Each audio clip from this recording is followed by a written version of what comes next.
Good morning বন্ধুরা, আশা করি তোমরা সবাই ভালো আছো আর আমিও ভালো আছি। তোমাদের সামনে নতুন একটি ব্লগ নিয়ে আমি উপস্থিত হয়েছি। আজকের ব্লগটা আমি 10টা থেকেই শুরু করছি। আজ সকাল সকাল রান্না করে ফেলেছিলাম, কারণ ওর স্কুলে যাবে। এই ছুটিতেও স্কুল যেতে হচ্ছে, কারণ স্কুলে অনেক অফিসিয়াল কাজ রয়েছে, যেহেতু মাধ্যমিক উচ্চ মাধ্যমিকের রেজাল্ট বেরিয়েছে সে কারণে।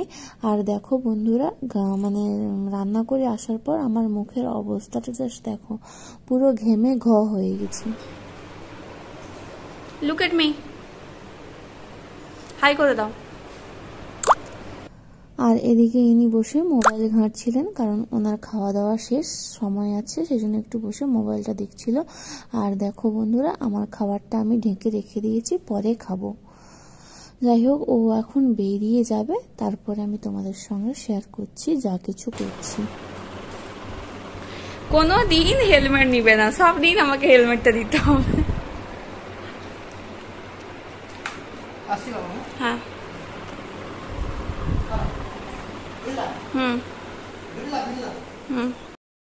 আর এদিকে প্রচুর রোদ বেরিয়েছে, আর কিছু পোশাক আমি রোদে দিয়েছিলাম আর কিছু কেচে শুকাতে দিয়েছিলাম। মানে একটা চাদর অনেক দিন ধরেই ব্যবহার করা হয়েছিল শীতকালে, তো সেটা আর কাচা হয়নি আর ঢোকানোও হয়নি, বাইরে পড়েছিল, সেটাই রোদে দিয়ে দিয়েছিলাম। যাই হোক, সারাদিন আর ভিডিও করার সুযোগ হয়নি।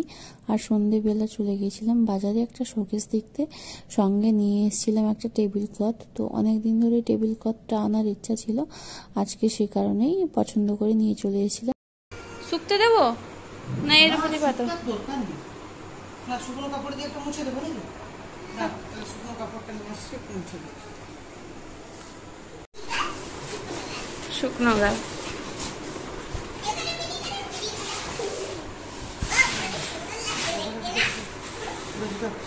মাথায় হয়েছে।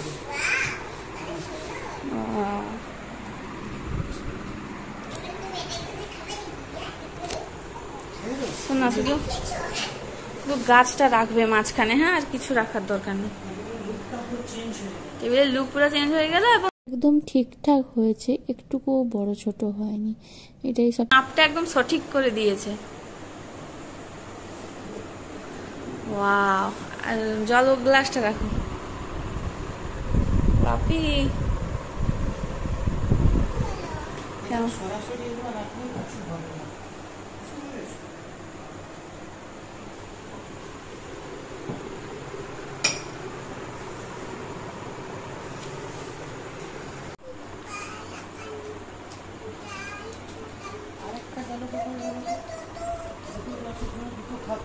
এই যে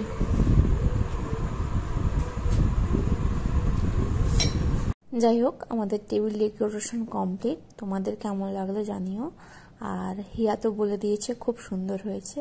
আজকে রাতে করেছিলাম ছোলার ডাল তরকারি, সুভাষ সেটাই খেলো। আজ এই পর্যন্ত, টাটা।